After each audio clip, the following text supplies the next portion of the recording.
일 당해도 예수 의지합니다. 민수기 20장 14절부터 21절까지입니다.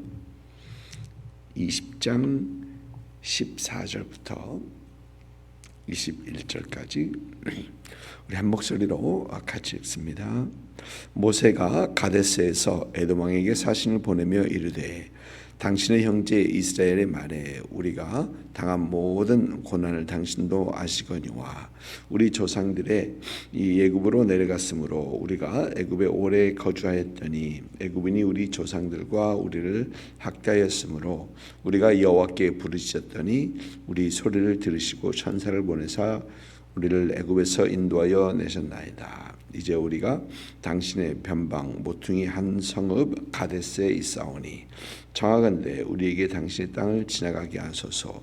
우리가 밭으로나 포도원으로 가지 아니하고 우물물도 마시지 아니하고 왕의 큰 길로만 지나가고 당신의 지경에서 나아가기까지 왼쪽으로나 오른쪽으로나 치우치지 아니하리이다 한다고 하라 하였더니 에돔 왕이 대답하되 너는 우리 가운데로 지나가지 못하리라. 내가 칼을 들고 나아가 너를 대적할까 하노라. 이스라엘 자손이 이르되 우리가 큰 길로만 지나가겠고 우리나 우리 짐승이 당신의 물을 마시면 그 값을 낼 것이라. 우리가 도보로 지나갈 뿐인즉 아무 일도 없으리이다 하나 그는 이르되 너는 지나가지 못하리라 하고 에돔 왕이 많은 백성을 거느리고 나와서 강한 손으로 막으니 에돔 왕이 이같이 이스라엘이 그의 영토로 지나감을 용납하지 아니하므로 이스라엘이 그에게서 돌이키니라. 아멘. 어제는 가데스에서 있었던 물이 부족해서 일어났던 그 사건에 대해서 살펴봤습니다. 오늘 말씀에서 가데스에서 이제 모세는 에돔 왕에게 사신을 보냅니다. 많은 학자들은 지금 오늘 말씀의 이 사건이 이스라엘 백성들의 40년 광야 생활 거의 끝나갈 무렵에 일어났던 그 사건으로 이해를 합니다. 그런데 어떤 학자들은 이 미리암의 죽음과 오늘 있었던 이 사건이 출애굽 3년째 있었던 사건으로 봅니다. 그러나 오늘 이 사건은 광야 생활이 거의 끝나갈 때 있었던 사건으로 보는 것이 아마 맞을 것이다라는 생각을 하게 됩니다. 오늘 말씀 보니까 에돔 왕에게 사신을 보내는데 에돔은 여러분 잘 아시는 것처럼 에서의 후예들입니다. 에서는 야곱의 쌍둥이 형이죠. 쌍둥이 형이고 그래서 모세는 에돔 왕에게 사신을 보내면서 당신의 형제 이스라엘이라고 하고 있는 것입니다. 여기서 이스라엘이라는 얘기는 그 야곱의 이름이기도 합니다. 그래서 당신의 형제 이스라엘이라고 하고 있습니다.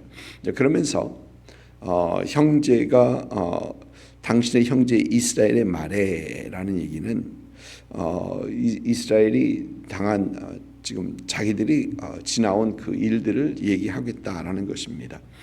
그러면서 이스라엘이 당했던 애굽으로 내려갔던 것, 그리고 당했던 고통, 애굽에서 있었던 일들, 그리고 출애굽에 대해서는 자세히 얘기는 하지 않고 이 출애굽 사건을 얘기하면서 이제 에돔을 지나서 가나안 땅으로 들어가게 해달라. 에돔 땅을 지나서 가나안으로 들어가게 해달라라고 부탁을 하는 겁니다. 당시 팔레스타인 지역에는 세 개의 중요한 그 길이 있었다고 합니다.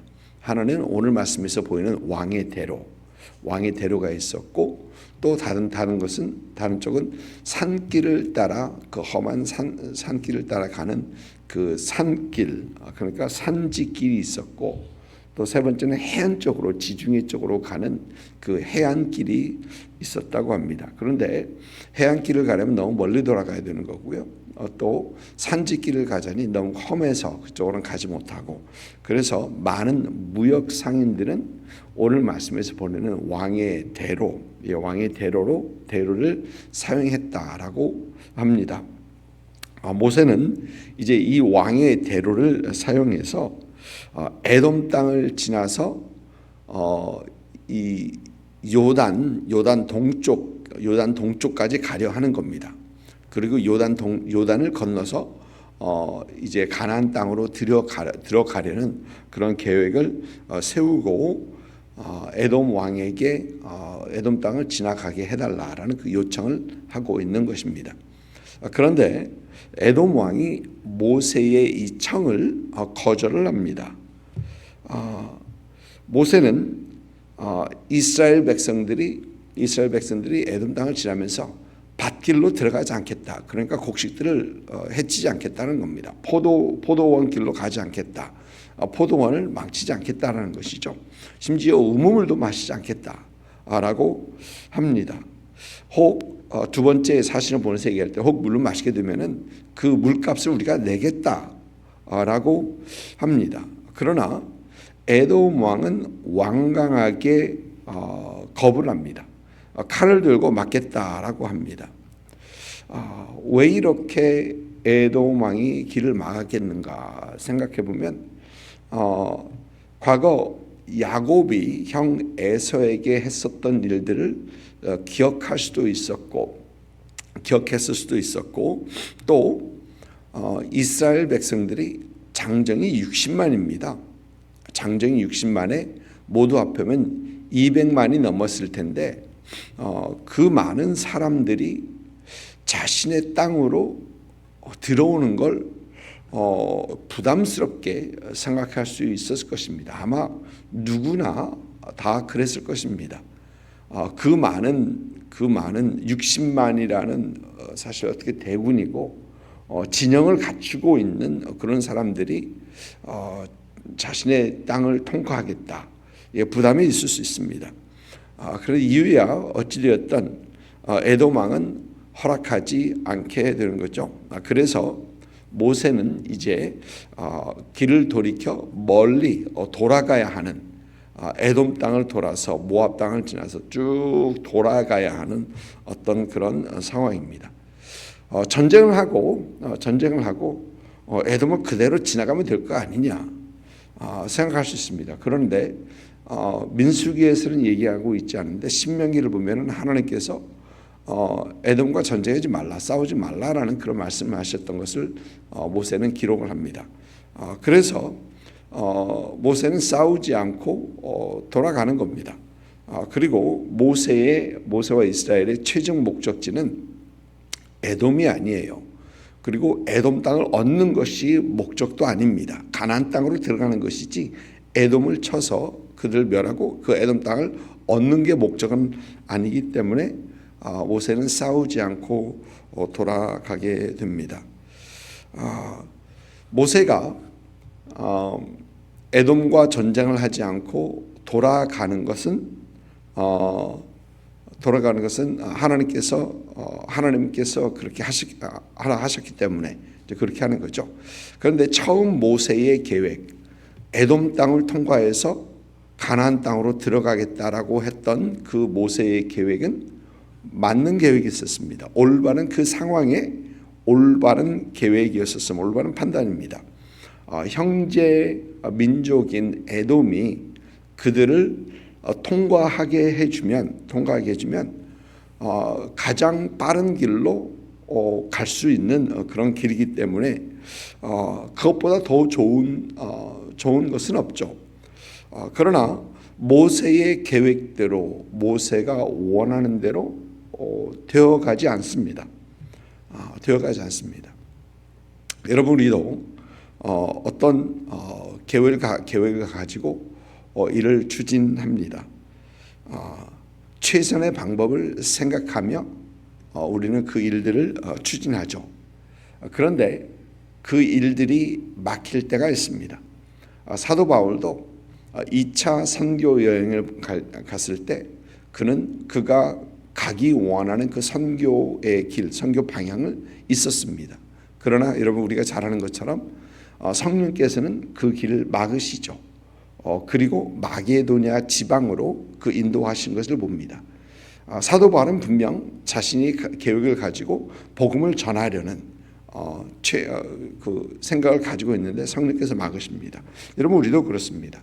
길을 가지고 일을 하는데 계획을 가지고 일하는데 성령께서 그걸 막으시고 그 일이 안 될 때가 있습니다. 그러면 이럴 때 어떻게 하느냐? 그냥 우리의 고집대로 밀고 나가느냐? 우리의 생각대로 이것이 옳다라고 생각하고 전혀 변경이 없이 그 밀고 나가는 것이 그 최선의 방법인가? 생각해 보면 그렇지 않을 때가 있습니다. 돌아가는 것이 더 나을 때가, 지혜일 때가 있다라는 것이죠. 내가 고집하는 그것을 위해서 관계까지 다 포기해 가면서 그것을 진행하다 보면 나중에 그 후유증이 너무 크기 때문에 돌아가는 것이, 서서히 천천히 가는 것이 맞을 때가 있다라는 것입니다. 나의 길과 나의 방법이 아닌 하나님의 길과 하나님의 방법을 찾아가는 것이 삶의 지혜다라는 것입니다. 그래서 생각해 보면 멈추는 것도 또 돌아가는 것도 인생의 지혜일 때가 있다라는 것이죠. 그저 쭉 앞만 보고 밀고 가고 그 누구도 말리지 못하는 그것이 아니라 참 심지어 멈춰서고 돌아가는 길이 하나님의 길일 수도 있겠다라는 그런 생각을 해보게 되는 것입니다. 그리고 그 돌아가는 길이 하나님의 길이라면 결코 그것은 먼 길이 아니고 긴 여정은 아니다라는 생각도 아울러 해보게 되는 겁니다. 오늘 말씀에서 우리는 모세를 보면서 또 모세가 굉장히 정중하게 그 사신을 보내어 요청을 하는 것을 봅니다. 그리고 그를 거절하는 에돔 왕에게 그는 여전히 다시 한번 정중하게 청을 합니다. 그리고 그럼에도 허락하지 않는 에돔 왕과 전쟁을 하지 않고 화를 내지 않고 전쟁하지 않습니다. 여러분 여기서 우리 믿는 사람들이 뭐 다들 그러시겠지만 믿는 사람들이 다른 사람들을 대할 때 우리가 이해를 갖추고 절도를 갖추고 정중하게 행해야 되는 어떤 그런 모습을 보게 됩니다. 여러분 40년 광야를 생활하면서 모세나 백성들이나 지칠 대로 지쳤을 것입니다. 그리고 그들은 일대로 어떻게 쉬운 말로 하면 갈 때까지 간 사람들. 그러니까 그걸 그냥 다 왔는데 밀고 가지라고 하는 그런 모습이 아니라 여전히 절도가 있고 질서가 있고 정중한 그런 모습. 인생에 지치고 힘들 때, 인생이 힘들 때 그들은 여전히 올바른 자세, 삶의 자세, 사람을 대하는 그 자세를 갖추는 것을 보게 됩니다. 우리 믿는 사람들이 그래야 되겠다라는 생각을 해봅니다. 마음에 맞지 않더라도 모든 일들이 나의 뜻대로 되어가지 않더라도 우리는 항상 절도 있는 모습, 질서 있는 모습, 정중한 그런 모습을 우리는 항상 보여야 되겠다라는 것을 생각해 봅니다. 미국이나 한국이나 이 정치판들을 보면 서로 당끼리 싸우고 다투고 하는 어떤 그런 모습은 보입니다. 그런데 크게 다른 점을 보면 우리 한국 정치판에서는 삿대질하면서 싸웁니다. 그런데 미국 사람들은 앞에서 말로 합니다. 우리 한국 사람들은 모여서 막 몸으로 밀치고 막 그러려고 하는데 미국 사람들은 그런 것까지는 안 합니다. 어떻게 보면은 분명히 싸우는 거 맞는데 말로써 어떤 그 감격이 격해진 것도 맞는데 좀 그래도 어떤 절대 모습을 지킵니다. 근데 요즘 보니까 미국 이 정치인들도 입에서 욕이 너무 쉽게 나오더라고요.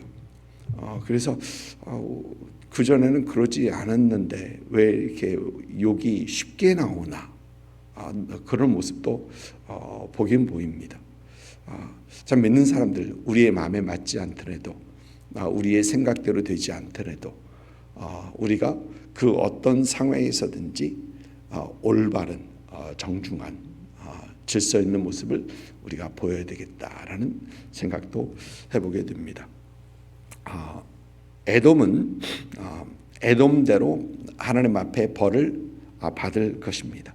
후에 오바다서를 보면 오바다서에서 하나님께서는 에돔을 책망하시는데, 물론 에돔이 유다가 멸망하는데 그들에게 도움이 되지 못했던, 오히려 바벨론을 도왔던 그런 모습이 있습니다. 이제 그것도 책망을 하긴 하지만 하나님께서는 이 사실을 두고 나중에 후에 책망을 하십니다. 그러나 모세는 그 에돔과는 상관없이 여전히 하나님의 길을 따릅니다. 먼 길, 수고의 길을 향합니다. 택합니다. 그런데 여러분, 재밌는 건 그 먼 길, 수고의 길, 이 길이 여전히 하나님께서 함께 하시는 그 길이고요. 또 하나님께서 약속하신 그 길을 가는 길입니다. 아무런 목적 없이 방황하는 길이 아니라 그 길 중에 여전히 하나님께서는 그들의 삶 속에서 개입하시고 역사하시고 하나님의 목적지에 다다르게 하시는 그 길이더라 라는 것입니다. 선하신 하나님, 함께 하신 하나님께서는 우리의 삶을 인도하시고 우리의 길을 인도하시는 분이다라는 것입니다. 여러분, 그래서 우리 삶 가운데 우리는 사실 급하지 않고 무리하지 않고 무례하지 않고 주의 길을 따르는, 우리 하나님을 따르는 그런 우리가 되어야 됩니다. 그런 여러분들 되시기를 주님의 이름으로 축복드립니다. 기도하겠습니다.